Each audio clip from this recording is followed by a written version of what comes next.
subscribe and like. And tell your friends about this video.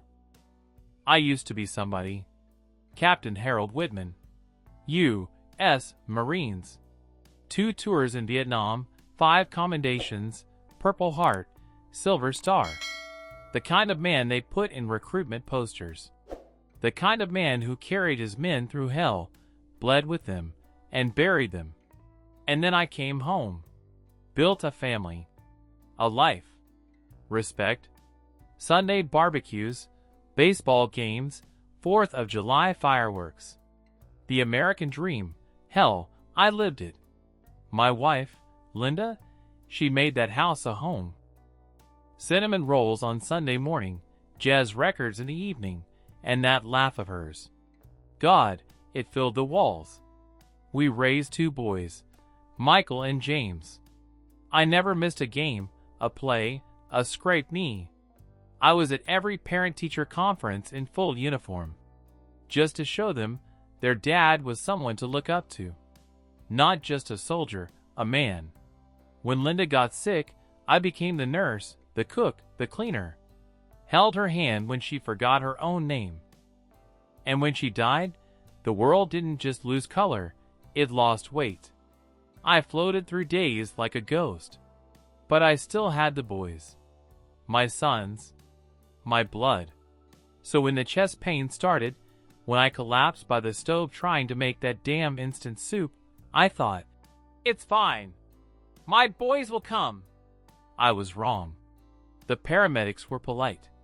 Young guy even saluted me when he saw my dog tags. Thank you for your service, sir. I nodded. Didn't have the air to say more. At the hospital, they wheeled me into a room colder than the war ever was. Machines beeped. Nurses came in and out like I wasn't even there. No eye contact. No warmth. I asked the nurse, "Did anyone call my sons?" "Yeah," she said. "Both. Left voicemails." I waited. 1 day. 2. No one came. On the 3rd day, the door opened. Michael. Blue suit, Bluetooth in his ear. James trailed behind, holding a coffee, not making eye contact. "Dad," Michael said like a stranger at a gas station. "Boys," I rasped. "Took you long enough." They didn't laugh. Didn't sit. Michael checked his phone 3 times in 1 minute. James finally muttered, "We've been busy." Busy. Busy while I lay hooked to machines in a place that smelled like bleach and last breaths. I noticed they didn't bring anything. No flowers. No books. Not even a goddamn snack. Just eyes darting and silence that ached. Later that night, when they thought I was sleeping, I heard James whisper to the nurse outside, "We can't take him. We both work. We're not equipped for this. You're looking at long-term care," the nurse replied. "We can transfer him in a few days." And then the words that split my chest more than the attack ever did. "Do what you have to." They left me there. Didn't even say goodbye. I raised them. Changed their diapers. Paid for their schools. Cleaned vomit off the carpet at 3 a.m. And they left me like garbage in a hospital room.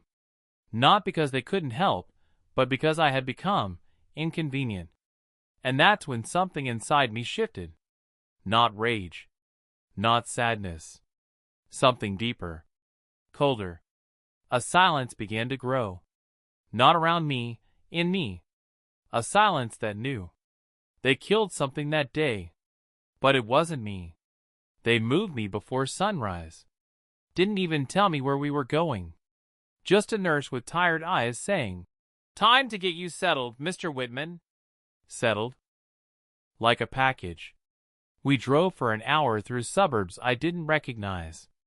I sat in the back of the transport van, strapped like luggage, watching the world pass by, dog walkers, kids on bikes, fathers holding coffee cups with their sons beside them. Each a mirror. Each a punch. The sign said, "Pine Grove Extended Care." But there was no grove, and the only pine was the smell of industrial cleaner in the lobby. The receptionist didn't even look up.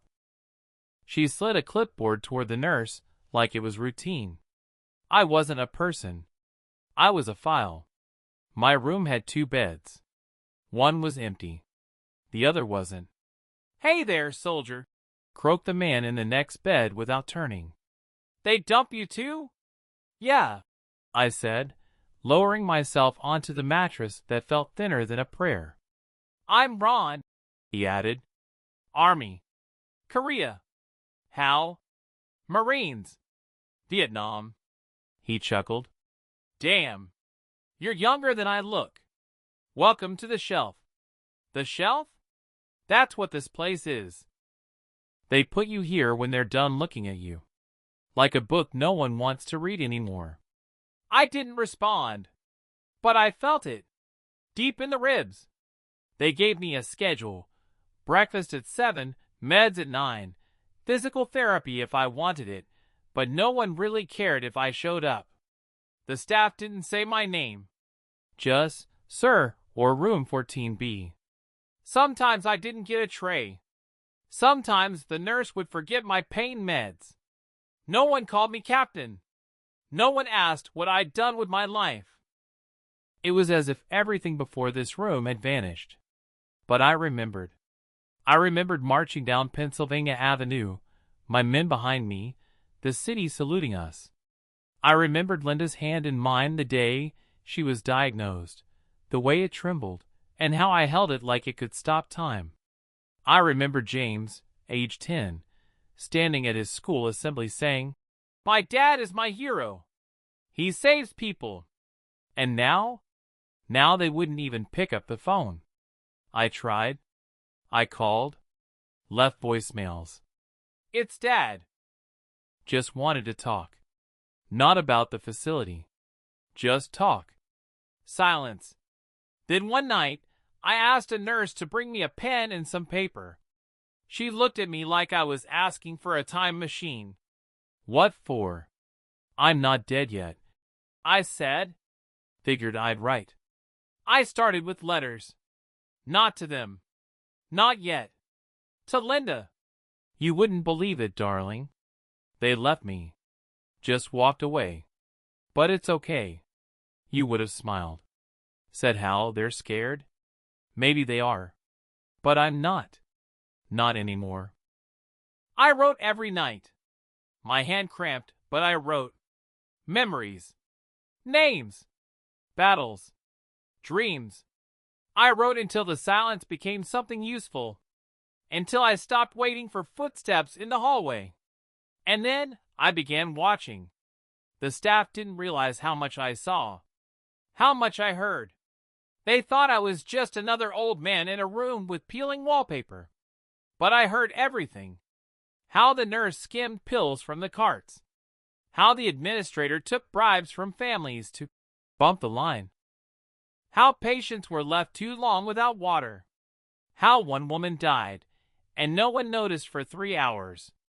And I thought, this place is full of people no one's watching. No one's listening. But I'm still here.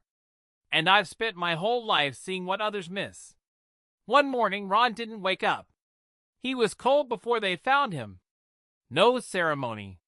No priest. No family. Just a white sheet and a gurney. I stood by the door as they wheeled him away. "Goodbye, soldier," I whispered. "They may forget you." I won't. That day, I stopped writing letters to Linda and started writing something else. I've led men through jungles crawling with death. I've walked into ambushes, stared through sniper scopes, dragged soldiers back by the collar, while bullets cut leaves from trees like razors. I know what chaos looks like, what rot smells like. This place wasn't different. It just wore a smile. Pine Grove smelled of bleach and neglect. Flowers in the lobby, fake. The activity board was a lie. No bingo, no movie nights. Just nurses counting down the hours till their shift ended, and ghosts in beds too tired to speak. But I wasn't tired. Not anymore. The betrayal, my son's leaving me here like a sack of laundry, it did something to me. It stripped the last of the softness away. What was left was muscle memory and clarity. I became silent, observant, calculating, just like in the jungle. Every morning, I sat by the hallway window, pretending to nap. But I watched. Nurse Kelly, kind on the surface, sugar-sweet voice, stole hydrocodone from the med cart, replaced them with vitamins. I watched her slip it into her sleeve every Thursday at 11:20, right after lunch rounds. The orderlies? Brutal when no one was looking. One yelled at a dementia patient until she cried, called her a leech. Another shoved a man's wheelchair into a wall because he rang the bell too much. No cameras. No consequences. But I had a pen. And paper. And time. I documented everything. Dates, times, names, patterns. I didn't confront anyone. I didn't report it. Not yet. Because if war taught me anything, it's this. You don't strike until they think you're broken. At dinner, they'd sit me next to the window, away from the group. The others didn't talk much. Most were too far gone, locked behind foggy eyes. But a few were still in there. Like me. There was Elsie, 89, once a librarian. Her hands trembled too much to write, but her memory? Sharp. Together, we began to map things out. Then there was Roger, a Vietnam medic, sharp-tongued, bad hip. He taught me how to sneak into the staff break room. "Cameras don't work after midnight," he said. "Been that way for years." We were building something. Quietly. Patiently. A resistance. One night, I called Michael. He didn't answer. So I left a voicemail. "Hey, just wanted you to know I'm still alive. Still think about when we built that birdhouse in '93. You were so proud." You probably don't remember. But I do. I remember everything. I didn't expect him to call back. I didn't need him to. Because something had changed in me. I no longer waited for their love. I was building something stronger than memory. I was building truth. And truth is a sharp blade when the world thinks you're unarmed. A week later, Elsie was left alone in the shower room for nearly 2 hours. When they found her, she was shivering, half-conscious. I wrote it all down. Date. Staff on duty. Nurse rotation. Video blind spots. I printed 2 copies. One for the state board. One for the media. Not yet. But soon. I started slipping anonymous notes under the administrator's door. No signature. Just details no one should know. Patient 14B saw Nurse Kelly replace narcotics. September 12th, 11:24 a.m. Orderly Jacob, room 6C, verbal abuse documented by 3 witnesses. After the 3rd note, they switched staff. Security walked the halls. The nurse manager suddenly wanted to check in. But I stayed quiet. I let them sweat. Ron's bed stayed empty for days. Then a new man arrived.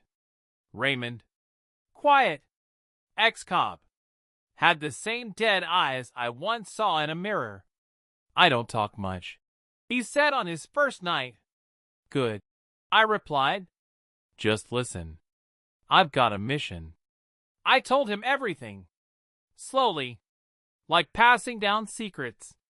His face didn't change, but his hand gripped mine at the end. "They don't see us," I said. "That's our power. We're invisible. And invisible men can move through walls." On the outside, I was just another old vet in a broken recliner. On the inside, I was a loaded weapon. And I was about to fire. The first time I saw fear in their eyes, it wasn't because I yelled. It was because I smiled. That morning, Nurse Kelly came to give me meds, 2 pills short. I held out my hand, stared at her long and steady. You sure these are mine? I asked. She froze. Of course. Why wouldn't they be? I smiled, slow and cold. Just asking. You'd be surprised how much I remember these days. She didn't say anything, but her hand trembled. The silence worked better than fists ever could. A week later, the administrator, Mr. Langford, tan suit, fake concern, requested a friendly wellness check-in with me in his office. I wheeled in slowly. Let him wait. Captain Whitman, he began, lacing his fingers like a preacher. We've received anonymous notes, accusations, possibly fabricated. I leaned forward. I'd watch my words, Langford. I was a Marine officer. I ran interrogations. I know a lie when I hear one. He swallowed hard. If you have concerns, the proper channel is internal reporting. Internal? I chuckled. You mean the same internal system that lost Mrs. Temple for 6 hours during shift change? Or the one where your head nurse keeps signing off on meds she never gives? He blinked. I've got a file, I added. Dates. Names. Photos. His mask slipped. Just for a second. I saw panic behind his eyes. I don't want trouble, Mr. Whitman. Then you've already lost. Because I'm not here to cause trouble. I'm here to outlive it. That afternoon, 2 things changed. They moved me to a private room. For comfort, they said. I started receiving real meals again, hot, labeled, complete. They thought they could buy my silence with mashed potatoes and pudding. Idiots. I'd eaten sand with my hands in Nam. I wasn't hungry for food. I was hungry for accountability. Raymond, my new roommate before the upgrade, had been a cop long enough to understand leverage. I know guys in local media, he said. They like scandals with old people. Makes people cry before dinner. I smiled. Perfect. We mailed 2 copies of our evidence. One to the State Department of Health. One to a local news station that once did a full segment on a dog stuck in a drain for 3 hours. By the time the envelope landed in their inbox, I had another plan in motion. See, people forget that old men know how to talk. Especially to each other. I started conversations in the hallway, the cafeteria, physical therapy. Quiet chats with residents who hadn't spoken in months. I found stories. So many stories. The woman who was dropped by an orderly and broke her hip. The man who went 2 days without insulin because of a paperwork error. A former professor who hadn't had a visitor in 5 years, though his family lived 15 minutes away. Each story added to the weight I was carrying and building. But here's the secret, they thought we were too weak to matter. They forgot we were trained for endurance. One afternoon, I caught Nurse Kelly alone. Break room.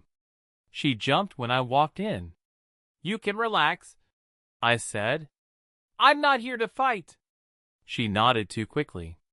Good. I leaned closer.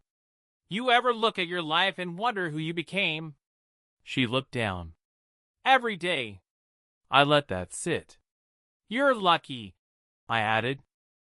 Some of us raise people who don't even visit. Her face cracked. Just a little.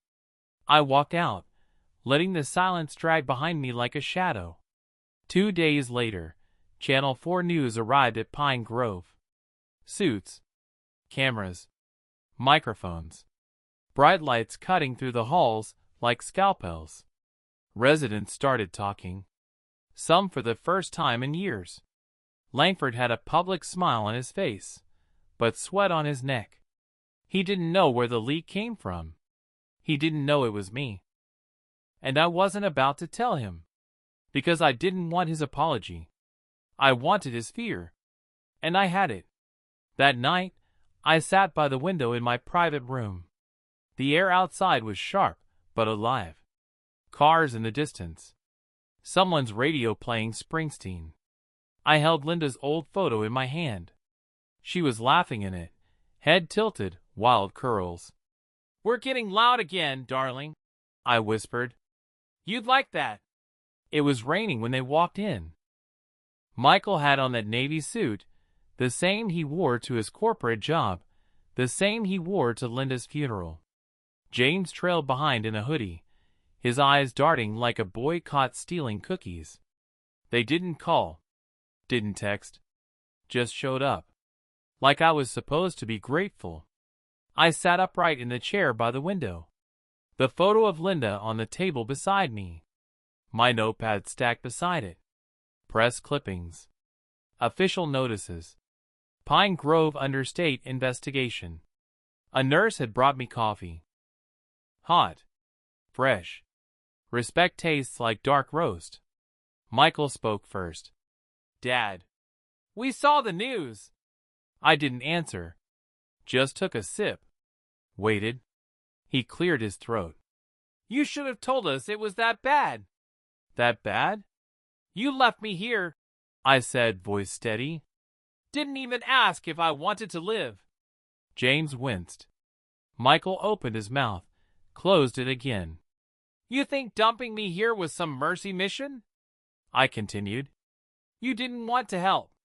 You wanted me quiet." "Dad," James started, but I raised a hand. "You don't get to dad me now." They sat down. Silence stretched between us like old rope. Then Michael said the line I'd been waiting for. "We thought you couldn't handle yourself anymore." I smiled. "You were wrong." I reached for the folder on my lap, opened it slowly, deliberately, like drawing a weapon. Inside, signed witness reports, staff disciplinary documents, my own notes, dated, time-stamped, a letter from the state's Department of Health. I slid it toward them. "I did this. Alone. With a pen and a mind you thought was fading." James looked through the pages like they were in a foreign language. "Why didn't you tell us?" he muttered. I leaned in. "Because I wanted you to feel it. What I felt. The silence.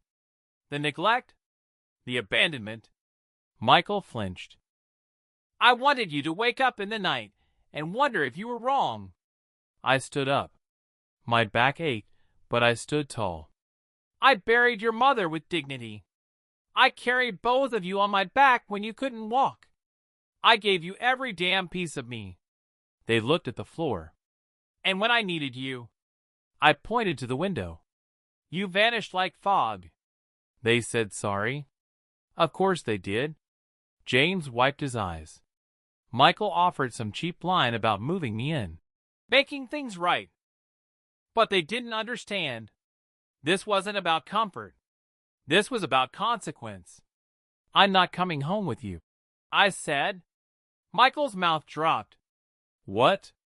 "This is my home now. And I've made it better. Because I refuse to disappear." James looked stunned. "But we thought—" I cut him off. "That I'd be grateful? That I'd fall into your arms and forget?" I walked to the door. Held it open. "You don't get to come back when the fire's gone. You let it burn, boys." And I walked through it. Alone. They stood. Michael stepped toward me. "Can we at least visit?" I met his eyes. "Can you?" "Yes." "Will you?" I shrugged. History says otherwise. They left without hugging me. That was the smartest thing they did. That night, I took out Linda's photo again. "You were right, darling," I whispered. They were scared. But not of losing me. Of facing me. And now they had. They stopped calling after that. Michael sent a card once. Thanksgiving. No return address. Just, "Hope you're okay." James texted on my birthday. "Thinking of you, Dad." I didn't reply. Not because I was angry. Because I was free. I walked the halls of Pine Grove now like I owned them. Because in a way, I did. The place had changed since the story broke. New nurses, new rules, new faces. But more than that, new respect. They didn't call me Room 14B anymore. They called me Captain Whitman. Sir, Mr. Hell, I wasn't just a patient now. I was a presence. The day the director resigned, the receptionist brought me a slice of lemon cake. I heard, she said softly, placing the plate on my tray. He's gone. Rot always rises, I said. You just need light to see it. She smiled. You were that light. I didn't answer, because it wasn't about being a hero. It was about surviving the fall and standing back up without asking for applause. Elsie passed away in her sleep. She was clutching a pencil stub in her hand. They gave her a real funeral. Her daughter came. We told stories. I read one of Elsie's poems. Short, sharp, brilliant. I wore my medals that day. First time in years. People looked. Some even cried. I didn't. She wouldn't have wanted that. I started teaching again. Not with books or chalk, but in whispers, nods, and the way I moved. New residents arrived, broken, afraid. Their children smiled too wide, stayed too little. I saw myself in all of them. So I made time. I listened. Told them, "You're not done. You still matter. Your silence is not the end. It's the calm before your return." They believed me. Because I believed again. Not in the past. Not in my sons. But in my voice. My will. In the quiet power of still standing. One morning, I got a package. No name. No note. Inside was an old photograph. Me in uniform. Linda holding my hand. Michael and James, little boys, laughing. Her handwriting on the back. Your boys will know. One day. I stared at it for a long time. Then placed it beside her photo on my shelf. Not out of longing, but peace. That evening, I walked outside during sunset. First time in months. The air smelled like cut grass and sky. A young nurse passed by, asked if I needed help. I shook my head. No, thank you, I said. I'm just watching it all. What? She asked. The world. I smiled. It keeps going. So do I. That night, I wrote one last letter. Not to Linda. Not to my sons. To the next person who'd sit in this room after me. They may forget your name. They may leave you behind. They may think you're done. But you have something they don't. Time. Use it. Watch. Listen. Wait. And when the moment comes, remind them who you were. Not to hurt them, but to free yourself. I folded it. Placed it in the drawer beneath the window. Left it unsealed. Some truths don't need locks. They just need eyes willing to see. And that was my last lesson. They left me in silence. So I answered with strength. I wasn't loud. But they heard me. Harold Whitman,